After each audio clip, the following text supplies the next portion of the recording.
kehidupan yang seimbang dan skenario kehidupan.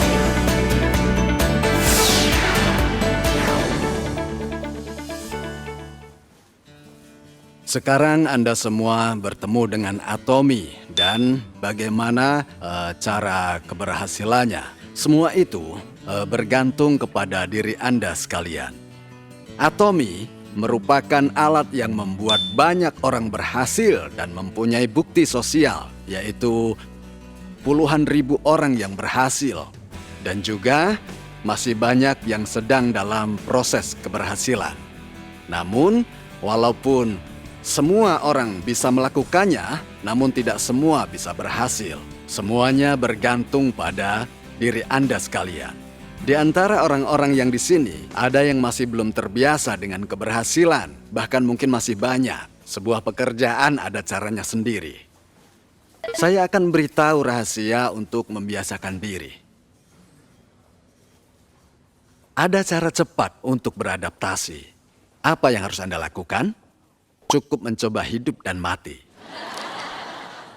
Dengan begitu Anda sekalian akan menjadi beradaptasi, jadi pandai melakukannya. Jika melihat orang-orang yang berkata sama sekali tidak bisa, tidak boleh, itu karena dia tidak pernah melakukannya. Jadi, Anda hanya cukup melakukannya dengan cara yang terbaik. Tetapi, perlu pergi ke sana untuk bicara, tidak tahu bicara apa. Ini juga ada rahasianya. Bicara saja seenaknya. Di saat Anda mencoba bicara terus, mungkin ada yang dijawab, ada yang tidak dijawab. Cukup berpikir, ternyata para klien bertanya dan ingin mengetahui sesuatu. Yang seperti ini bisa kita lihat di lapangan. Mirip dengan belajar naik sepeda. Jika Anda belajar teori naik sepeda, maka tidak akan bisa bersepeda. Ya, tidak mungkin belajar teori bisa naik sepeda, kan? Berbaliklah ke arah yang jatuh. Meski teori sudah di kepala, tapi badan belum bisa beradaptasi. Tetapi, meski tidak tahu teori, tapi Anda sudah menaikinya, inilah yang namanya bersepeda. Dan bisakah Anda belajar naik sepeda tanpa jatuh? Itu pasti bohong, ya kan? Bisa saja lutut Anda terluka, jatuh, terguling. Itu yang namanya belajar bersepeda. Ada cara cepat untuk belajar bersepeda, cukup banyak jatuh. Sering tabrakan, jatuh bisa membuat Anda...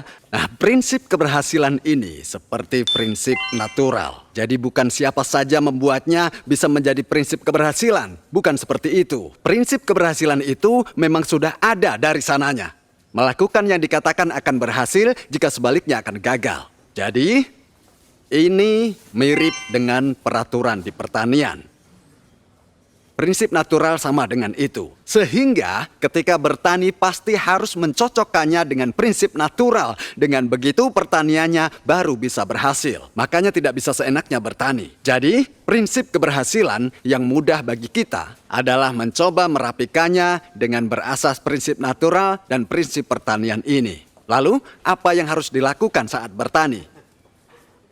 Apa dan seberapa banyak yang akan dipanen harus terpikir dulu di kepalanya. Jika ingin memanen 2 karung beras, benih apa yang harus dia gunakan? Tentu biji padi. Kalau dia berpikir untuk memanen kacang tanah sekarung misalnya, mencoba menanam dengan padi, pertanian pasti akan gagal. Jadi, apa dan seberapa banyak yang akan dipanen, terlebih dahulu harus ada dan tertanam di benak kita. Lalu, dengan apa yang ada di benak kita itu, kita akan mengontrol semua pertanian yang ada. Jadi, ingat hadirin, jika Anda sekalian mau berhasil, maka harus ada penampilan terlebih dahulu yang ada di benak kita. Orang yang sungguh-sungguh saya cintai. Demi membangun cinta, perlu hidup dengan baik. Saat itu, karena jatuh sakit, sehingga tidak bisa bergerak. Baru bergerak sebentar saja sudah sangat capek. Berat badan juga turun 20 kilo. Wajah saya juga kelihatan keriput. Terlihat sekali keriputan lansia. Anda tahu apa yang saya lakukan di saat susah seperti ini? Sungguh, saya merasa seperti terkurung di dalam gua yang gelap sekali. Sebenarnya, di saat situasi seperti itu, berani mencoba saja sudah takut. Untuk ketekad menjadi orang yang berhasil lagi, sangat susah. Benar-benar susah. Jika bertekad namun tidak berhasil, maka dia akan terjatuh lagi ke dalam kekecewaan dan dia akan patah semangat. Sehingga terasa seperti terkurung di dalam gua yang gelap, seperti yang saya bilang tadi. Tetapi di pintu gua terlihat sinar sebesar garis jarum. Jadi saya berpikir untuk tetap berharap. Saat tidak ada harapan, satu-satunya harapan adalah berharap. Ketika tidak ada harapan dan berharap pun tidak, yang tersisa hanya keputusasaan. Jadi apapun yang terjadi, mari kita berharap. Saya berharap bisa kembali berdiri, sembuh dari penyakit, dan berharap bisa membangun kembali keluarga saya. Harus menuju ke harapan. Jadi di goa itu, saya mengarah menuju ke sinar yang benar-benar hanya segaris. Walaupun susah, tapi selangkah demi selangkah saya lakukan. Seiring berjalannya waktu, sinar tersebut semakin besar, semakin besar. Di suatu saat, dunia yang di luar gua itu sungguh menjadi terang dan semakin jelas. Jadi, keluar di dunia yang penuh dengan cahaya terang. Sungguh, di saat terkurung di dalam gua, saya tidak bisa melakukan ini dan tidak bisa melakukan itu. Di bawah kaki saya ada batu, ada objek yang mengganggu. Di saat kita berpikir bahwa kita menuju cahaya yang kita yakini, bahwa kita bisa, yakin 100% lah kuncinya. Bukan bekerja yang akhirnya akan menjadi seperti itu.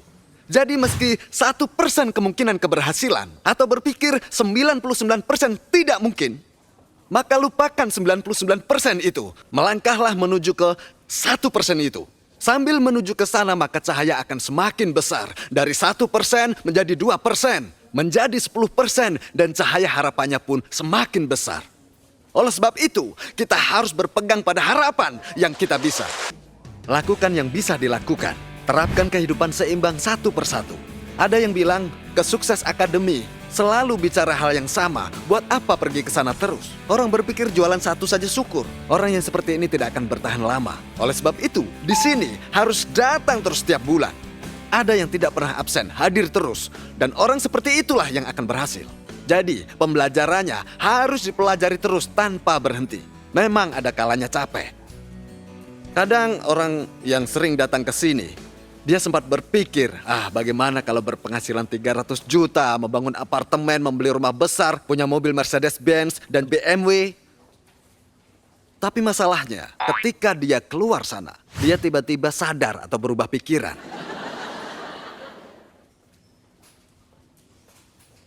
Apartemen 231 meter persegi itu kan mahal. Sekarang bunga uang sewa pun sudah merasa mencekik. Ada memang mobil, tapi juga tidak bisa naik karena tidak ada uang untuk beli bensinnya. Kapan naik Mercedes? Wah, gila kalau dipikirin. Saya geleng-geleng kalau memikirkannya. Bisa gila saya. Akhirnya gagal total. Maka lanjutkan mimpi Anda. Jadi orang yang ada di dalam visi, sadar dan kembali ke realitas, manusia punya sifat seperti itu. Jadi harus bagaimana? Harus kembali datang ke Sukses Academy, membuat kembali visinya, keteguhan untuk berdiri teguh di atas itu. Dan itu semua butuh proses. Maka harus datang setiap kali dan visi ini harus ditulis terus menerus. Bulan lalu sudah menulisnya, maka tulis lagi. Pasti akan merasakan perbedaannya. Terus sempurnakan film yang ada. Tapi ingat, pembuatan visi harus dengan jelas.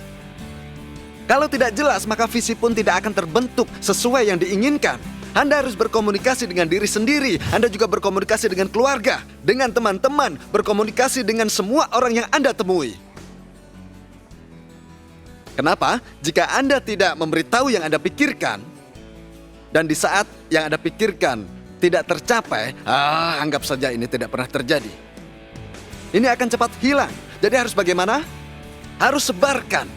Bawa semua yang ada di sini. Perlihatkan semuanya kepada keluarga Anda. Kedepannya, ibu akan pindah ke rumah yang lebih luas. Atau katakan pada suami Anda, sayang kau mau naik mobil baru kan? Aku akan membelikannya yang baru. Tapi dengan syarat bantu aku selama 3 tahun.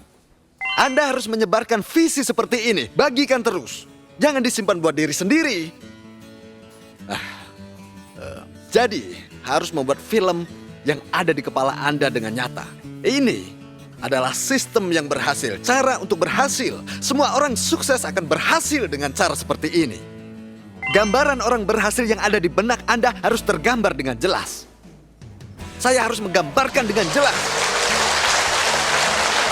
Orang yang berpenghasilan 300 hingga 500 juta sebulan. Orang yang ingin berhasil harus gila.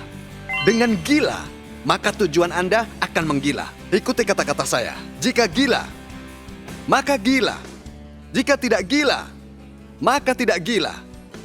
Ya, semoga semua bisa hidup dengan gila. Pastikan Anda mimpi dan tidak sadar kembali. Sekian pelajaran hari ini. Terima kasih.